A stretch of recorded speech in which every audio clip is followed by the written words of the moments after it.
Our hearts beat to the city streets. We began to feel the fire.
Nagdasa.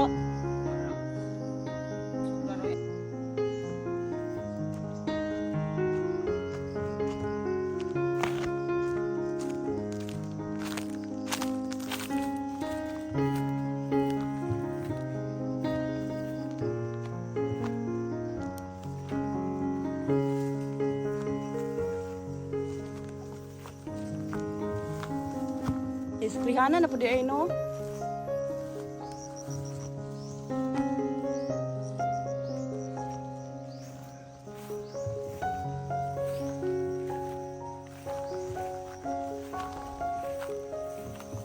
ikuha na siya. Sabot na yun. Hello mga kabuk, good morning. Magandang araw po sa lahat. Welcome sa aking vlog. Ayan, andito kami ngayon sa bukid mga kabuk. Ayan, sa nakikita nyo dyan, ito yung lumang bahay namin dati. Ayan, so napaka nasira na. Ayan, kasama ko yung aking asawa. Andyan sa likod, ayun oh. So ngayong araw mga kabuk ay kami po ay mag-spray ng insecticide sa aming niyog. Kasi nga inaatake na sila ngayon ng mga uod.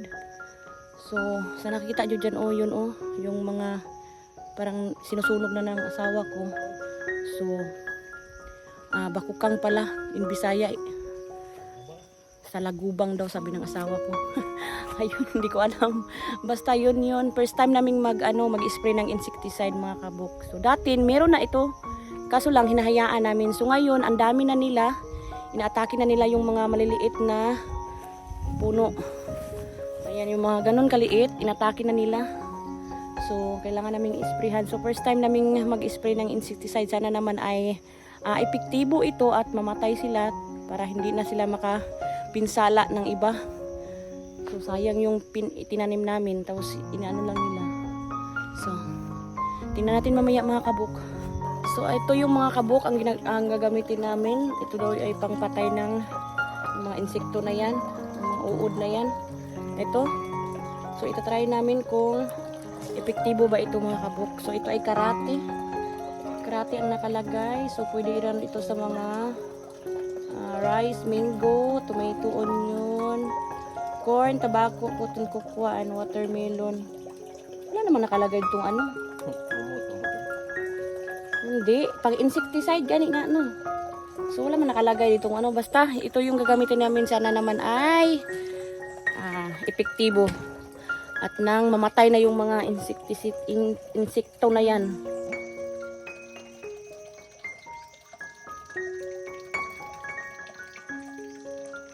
So, dalawang taka lang ng ng medisina yung ilalagay namin. Tapos lagyan na namin ng ng tubig. Iba yung amoy niya. Talagang nakakamatay yung amoy. Disease mo lang, disease na eh.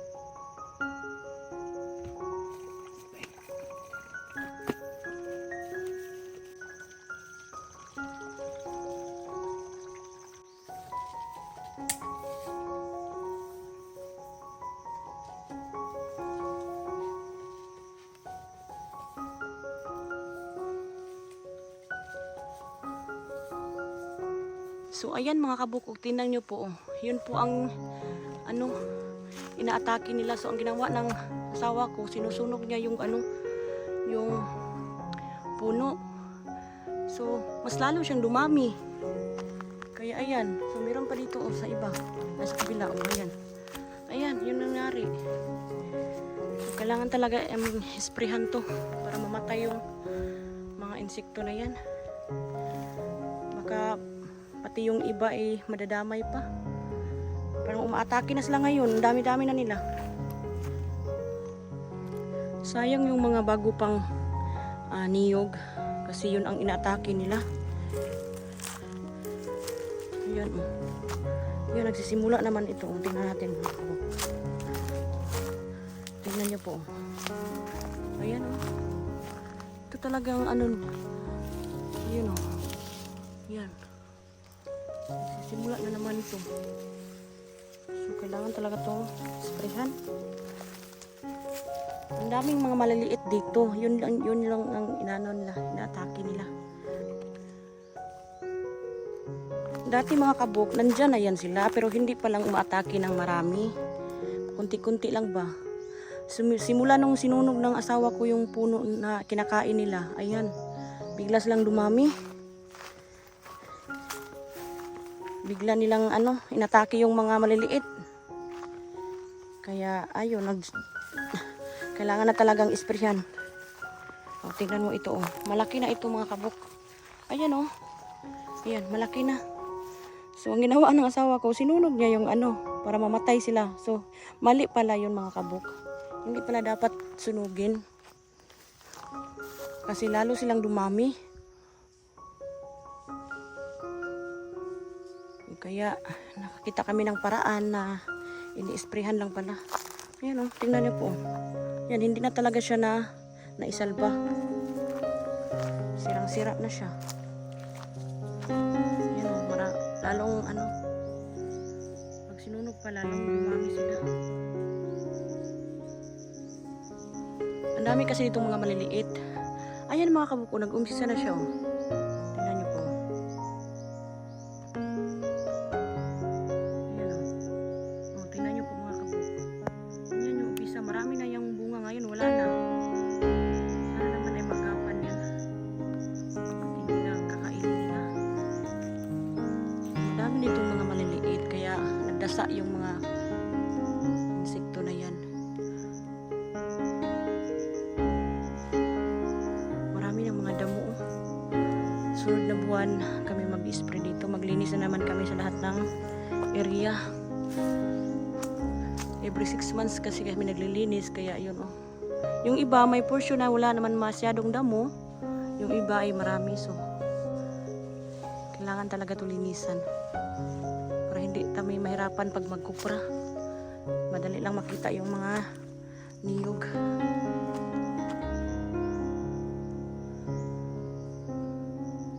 Sa sunod na araw magkupra sila dito mga kabuk.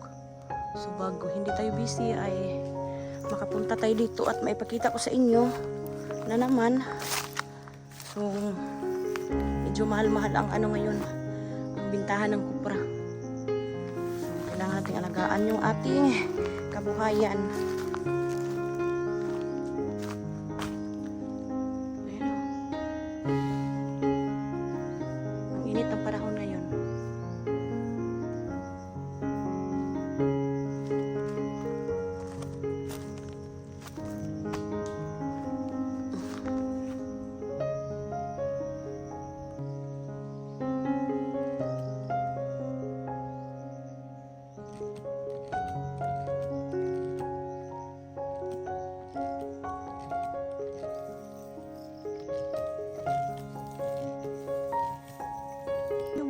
Umpisahan na nila mga kabuko.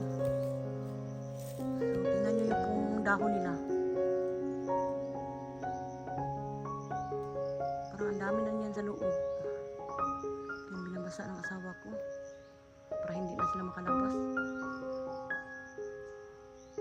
Dito lang naman ma-portion ang inatake nila. Doon sa ibabaw wala naman. So dito lang. Hindi pa sila Yan, punta tayo dito. Doon.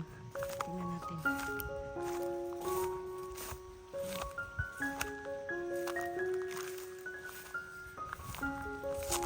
Ayan, may na oh. Ayan, oh.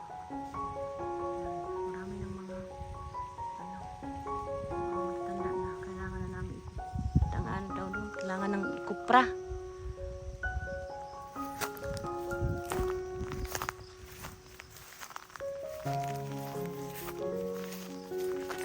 Ang sarap ng hangin. Sarap ng hangin.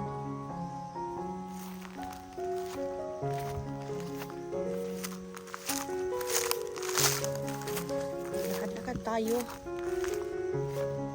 Sarap ng hangin, sariwa. Ayan o.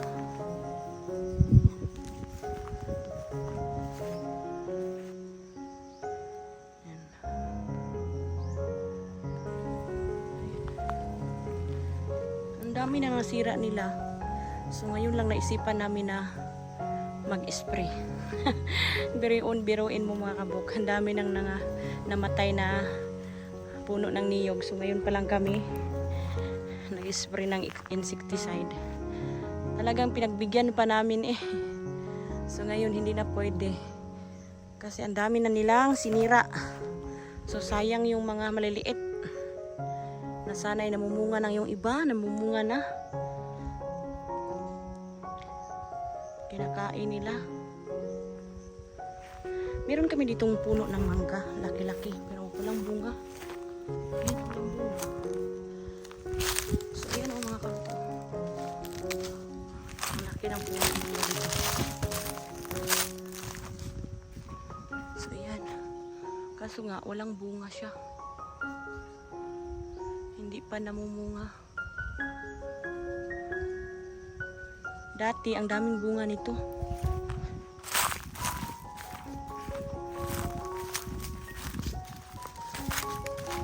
Ito yung klaseng mangga na hindi na kailangan mag-spray or anong ginagamit na pang pabunga dito. Kasi kusa lang siyang namumunga. Pero ngayon, wala silang bunga ka parang hindi ata season nila na mamunga ngayon. Ayan po. Ayan. So ayan mga kabuk, andito ako. Ayan, pahinga muna. Sobrang init ng panahon. Kita nyo yan sa likod ko. Tingnan nyo, grabe ang init. So anong oras pa lang ngayon? Nasa 9 AM pa lang. So masyado nang mainit sa likod ko. Kaya dito tayo sa may lilim. Napaka-presko ng hangin oh.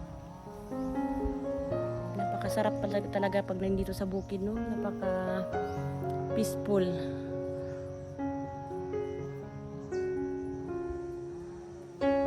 Pag nandito ka sa bukid, pag ang bukid nyo ay may puno ng niyog, pag wala kayong dala na tawag doon tubig, madali lang, pwede lang kayong kumuha ng buko. Yan ay pwede yan sa mga nauuhaw. So buko lang yan, pwede na. Pag meron kayong buko. Pero pag wala, wala rin namang problema. Uwi na lang kayo sa bahay nyo at doon lang kayo uminom ng tubig. Ay nako, joke lang po mga kabuk. Ang ingay oh. May nagchinso doon sa kalapit dito.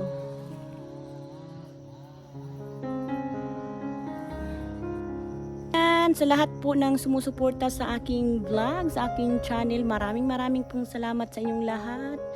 Ayan, minsan lang po ako makapunta dito sa aming bukid. So andito kami sa bukid ngayon.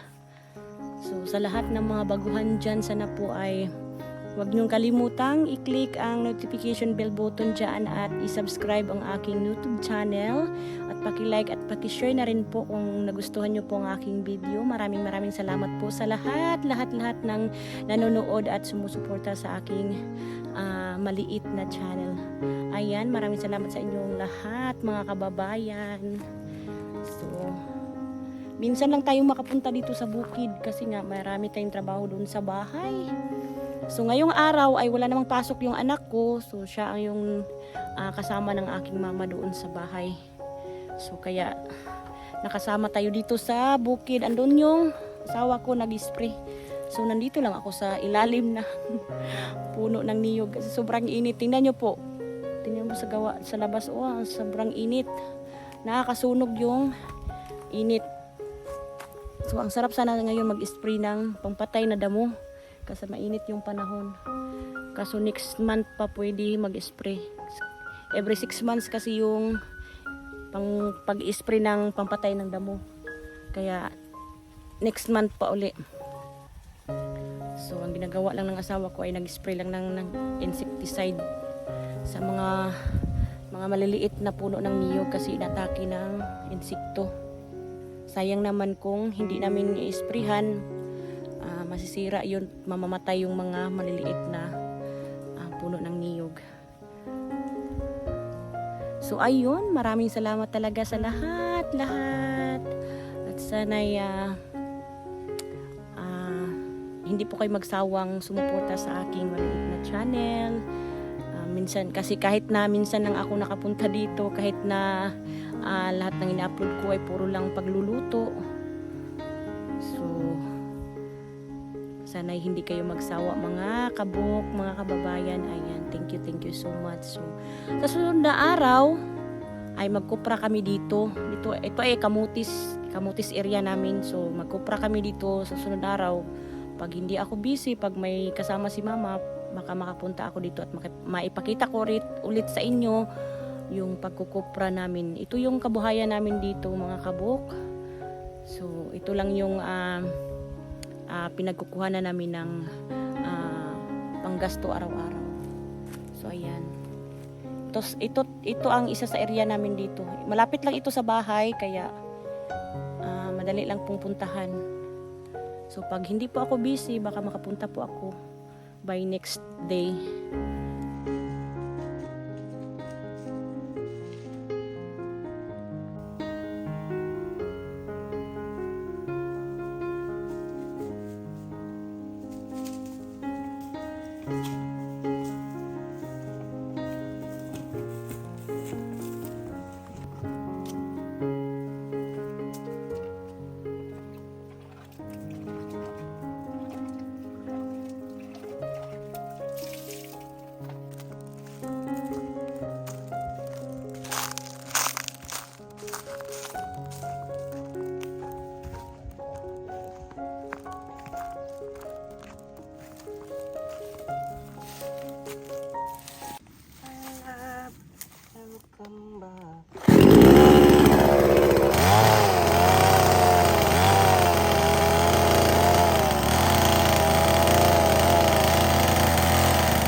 Pirahan na lang. Lang.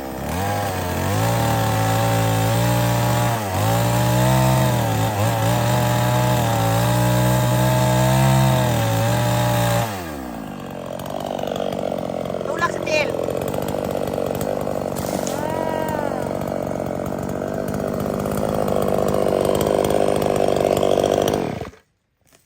Lata kayo eh. Bi, gwapo ni Konday Bi oh.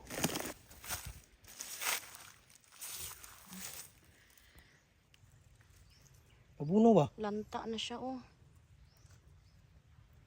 Pwede na ito ilagay sa bulaklak. Ay, sako dira ah. Mana rong sa ako rin tapan daw. Parang itong gialay oh.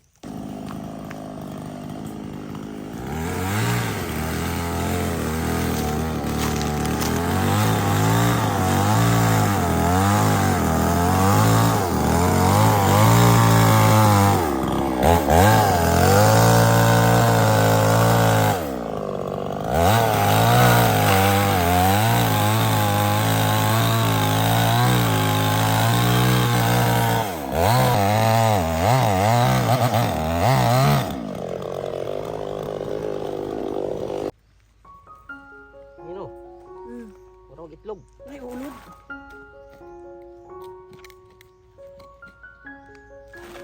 Taim na nila.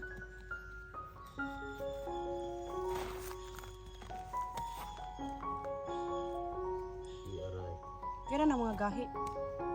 Pangtapuka siguro ng mga ulod. Ni apil eh. O, apil na kayo butang na sa kuan. Dapat sako. Ano di sako sa subod?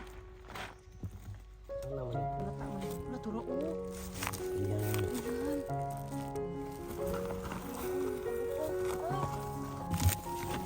Ang galing mga bi. Ay! Ay, Diyos ko. Ay! Ang laki! Ay, ang laki, bi. Ang laki. Tingnan niyo po, ang laki. Kaya nga siya makuha mga. Ay!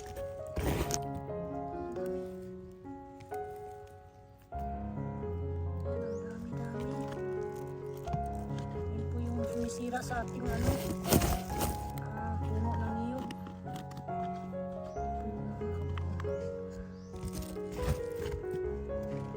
Ayan po mga kabuk, ito po yung punot dulo ng ating pagkasira sa ating ano, ating niyog. Ayan, kinakain ko nila yung ano, ang laki-laki pala. Ang laki na nila. Ay, Diyos ko.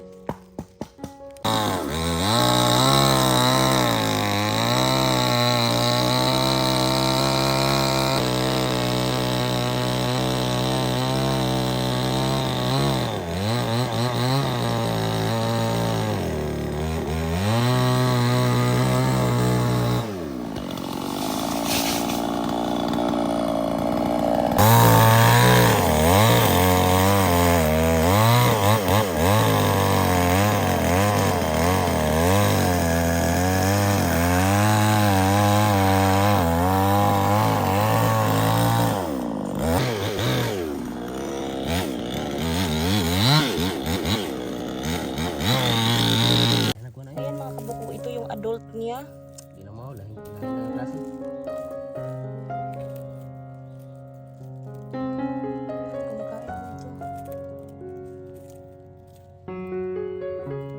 Kaon gid gani uy, ang paakon gud oh. No, paakon niyo tanawa. Be, look at. Nawin na mga. Ay.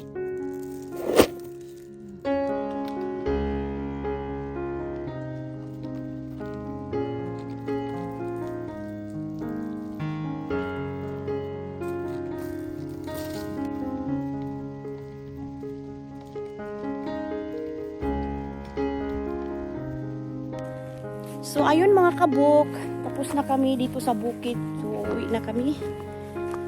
Tapos na ang aming transaction dito. So maraming salamat po sa lahat ng sumusubaybay at sumusuporta sa aking vlog, sa aking video na nanonood. Thank you so much. At sa mga baguhan po dyan, huwag niyong kalimutang i-click ang aking notification at i-subscribe ang aking YouTube channel. At pakisamahan nyo na rin i-like and i-share po. So maraming salamat po sa inyong lahat at see you in next vlog ko po. So thank you so much. God bless everyone and I love you all. Bye bye. Love you all.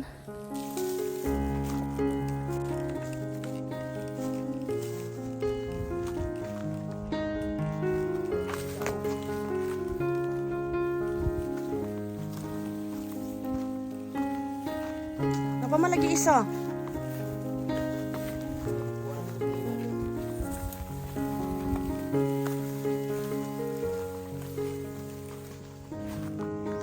Cutting naman na.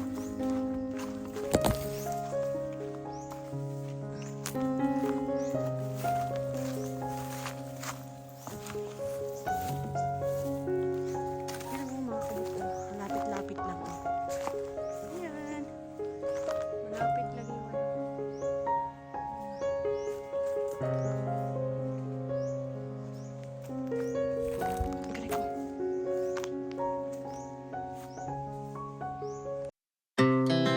Our hearts beat to the city streets. We began to feel the fire.